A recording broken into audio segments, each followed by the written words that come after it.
স্বপ্ন টানে দিলাম পাড়ি অচিন পথে অবনে ছাড়ি স্বপ্ন টানে দিলাম পাড়ি অচিন পথে অবনে ছাড়ি পেছনে ফেলে উঠান বাড়ি প্রিয় মুখার স্মৃতির সারি মনে পড়ে চল ভিড়ে আবার স্বপ্ন যাবে বাড়ি আমার মনে বলে চল ভিড়ে আবার স্বপ্ন যাবে বাড়ি আমার স্বপ্ন যাবে বাড়ি আমার।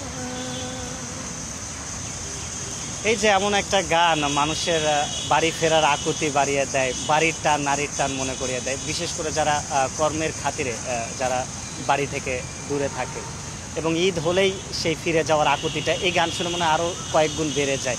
একটু শুনতে চাই এই গানটির নেপথ্যের গল্প, কী ভেবে লেখা হলো, কী ভেবে শুরু করলেন, একটু জানতে চাই। দাদা প্রথমত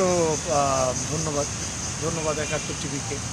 আসলে ঈদ আসলেই সেমাইয়ের কথা মনে হয়, খাবার যেরকম ঈদ আসলে সেমাই কিশমিশ পোলাও প্রতি বছর খেলো, সামহাও সেমাই জিনিসটা আমরা অ্যাভয়েড করি, ঈদ আসলে বেশি ইউজ করি। আমি অনেকটা সেমাইয়ের মতো হয়ে গেছি হয়তো, তবু আমার কোনো দুঃখ নেই, অ্যাটলিস্ট আমাকে বছরে একবার হলে তো মানুষ ভালোবাসে।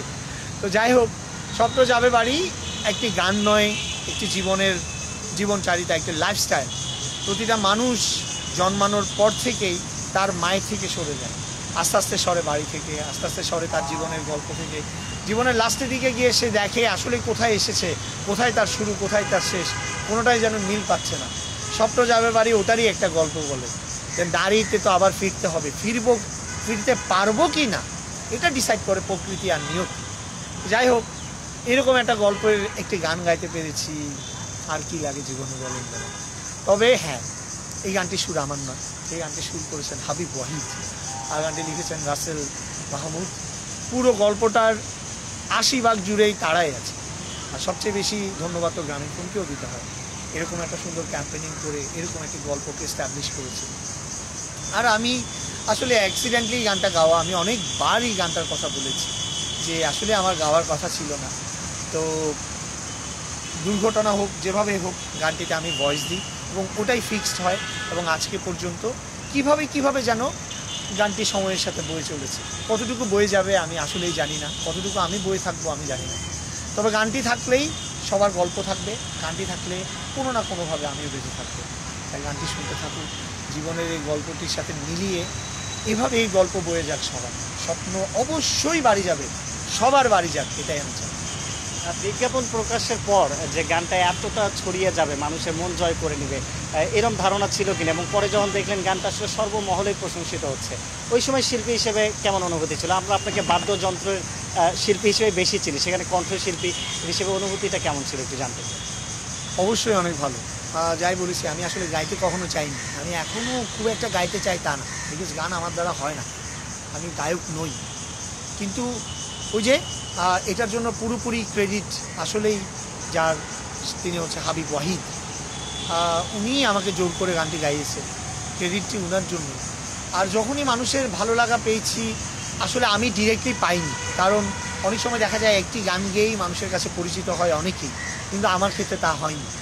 অনেকেই জানে না গানটি আমি গেয়েছি, মিঠুন চক্র গানটা গেয়েছে ওটা জানে না। ডেফিনেটলি এটা হাবিব ওয়াহিদ জুড়েই পুরোটা, এবং কারণ উনি এত বড় একটা নাম, এত বড় ওনার শক্তি। তো যাই হোক, গানটিতে আমার নাম আসুক না আসুক, সন্তানকে দেখলে বাবা মায়ের কথা মনে পড়ে, এটাই বাবা মায়ের সার্থকতা। ঠিক সেরকমই আমার গানটি শুনে অনেকেই জানতে চায় গানটি কে গেয়েছে, তখন অনেক ক্ষেত্রে বেরিয়ে আসে আমি গানটি গেয়েছি। আমার কোনো তাতে দুঃখ নেই, কারণ সন্তানকে জানা বাবা মাকে জানা একদিন, সেটাই আমার খুবই ভালো লাগে। পুরো বছরই আপনি কিন্তু সঙ্গীতে সরব থাকেন, যারা সঙ্গীতের খোঁজ খবর রাখেন তারা জানেন সবসময় আপনি সরব রয়েছেন, স্টেজে হোক বা স্টুডিওতে হোক, রেকর্ডিংয়ে হোক, গান তৈরির ক্ষেত্রে হোক। কিন্তু এই যে ঈদের সময় আলাদাভাবে আপনাকে স্মরণ করে, এটাকে একই সাথে একটু দুঃখ দেয় যে আমি তো অনেক কাজ করছি, একটা নিয়ে কেন কথা হচ্ছে, একটু জানতে চাই। না আসলে গান তো অনেকগুলো করছি, সবসময় সরব আছি, বিভিন্ন দিক থেকে অনেক আনএক্সপেক্টেড রেকগনাইশনও পেয়ে যায়। এক্সপেকটেশন আসলে গানটাতে অতটা আছে তা নয়, তবুও বছরে একবার মনে পড়ে, ওই যে বললাম সেমাইয়ের মতো, আমি যদি সেমাই হই খারাপ কি, ফেস্টিভ্যালে হোক মনে করুক তাতেই খুশি। তো এটা নিয়েই আছে জীবন, দুঃখে থাকুক আর সুখে থাকুক, অভিযোগের জায়গাটা অত বেশি মুখ্য করছি না।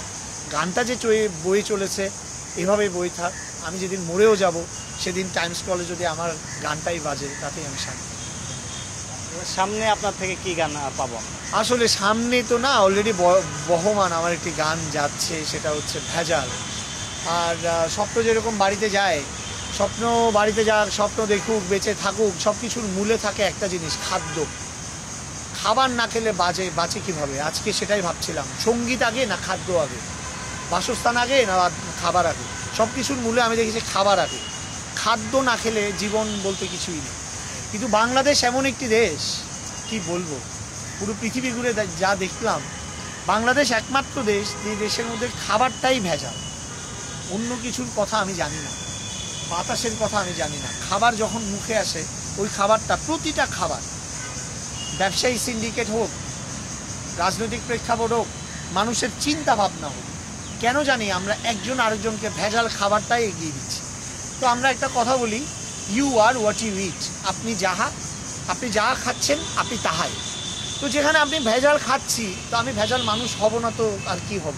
আর যেখানে ভেজাল মানুষ সেখানে ভেজাল সৃষ্টি, আর যেখানে ভেজাল সৃষ্টি সেখানে ভেজাল জীবন, আর যেখানে ভেজাল জীবন সেখানে ভেজাল মরণ।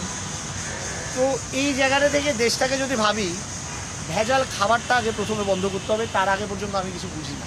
সঙ্গীত কি হবে না হবে আমি বুঝি না, সঙ্গীতও ভেজাল, শুরুটা আগে ঠিক হতে হবে, সব ঠিক হয়ে যাবে। তো এখন একটা গান করেছি ভেজাল নিয়ে, ওই ভেজাল যেটা আমার লেখা নয়, যেটা লিখেছেন সুর করেছেন 50-60 বছর আগে শ্যামসুন্দর বৈষ্ণব ও সঞ্জিত আচার্য। এই গানটির মাধ্যমে, আমাদের চট্টগ্রামের গান যদিও বা আঞ্চলিক গান, কিন্তু এই গানটার মাধ্যমে সবাইকে ছড়ানো হয়েছে যে ভেজাল মুক্ত খাবার খান, জীবনটা ভেজাল মুক্ত করুন, দেখবেন সব কিছু ভেজাল মুক্ত হয়ে গেছে। তো এই গানটা নিয়ে আমি এখন সরব, এই গানটা নিয়ে এগিয়ে যেতে চাই, এই গানটার মাধ্যমে সমাজে এটাই দেখাতে চাই, প্লিজ প্লিজ প্লিজ একজন আরেকজনকে ভেজাল খাওয়াবেন না। আমার জীবন, আমার বেঁচে থাকার অধিকার আছে, আপনারও ব্যবসা করার অধিকার আছে, কিন্তু ব্যবসা করবেন অন্যকে মেরে নয়। ভেজাল খাবেন না, খাওয়াবেন না, লিভ অ্যান্ড লেট লিভ। গানটি আমার ইউটিউব চ্যানেলে এখন পাচ্ছে, আমার পেজে এখন পাচ্ছে। যাই হোক, যেহেতু আমরা অত ফেমাস কেউ নই, তো আমাদেরকে অনেক কোম্পানি যে পৃষ্ঠপোষক করে তাও না, তো এরকম করে করে এগিয়ে যাচ্ছি। তবে আমার ভাল লাগছে, আমি একটা গানের মাধ্যমে একটা মেসেজ দিতে পারছি। ইয়েস, গানটা হচ্ছে আইও বেজাল, আইও বেজাল, তুইও বেজাল, বেজাল সারা কিছু নাই, হাল জমানার মানুষ বেজাল বেজাল জিনিস খায়, হাল জমানার মানুষ বেজাল বেজাল জিনিস খায়। আইও বেজাল, আইও বেজাল, তুইও বেজাল, বেজাল সারা কিছু নাই, হাল জমানার মানুষ বেজাল বেজাল জিনিস খায়, হাল জমানার মানুষ বেজাল বেজাল জিনিস খায়। মরি সদের ইডর গুড়ি, দুধত বেজাল পানি, চিনির ভিতর কি ঢুকাই দের আই তো ন জানি, মরি সদের ইডর গুড়ি, দুধত বেজাল পানি, চিনির ভিতর কি ঢুকাই দের আই তো ন জানি। পুরুষর মধ্যে আমি যার গুই সেগারি নোর চা খাই, হাল জমানার মানুষ বেজাল বেজাল জিনিস খায়। লোভে পয়রা কেমনে মানুষ ভেজাল করে, একজনের ভেজাল খাইয়া আর একজনে মরে, অভাবী পাই না খাওন, শকুনে মারে হানা, আমার সোনার বাংলায় শুধু ভালা খাওয়াই মানা। আমার সোনার বাংলায় আসলে সব করা যায়, শুধু ভালো খাওয়া যায়, এটা আগে বন্ধ করুন, এটাই আমার বক্তব্য আছে। স্বপ্ন বাড়ি যাবে, যদি ভেজাল হয় তাহলে ওই স্বপ্ন বাড়ি গিয়ে লাভ নেই। ধন্যবাদ।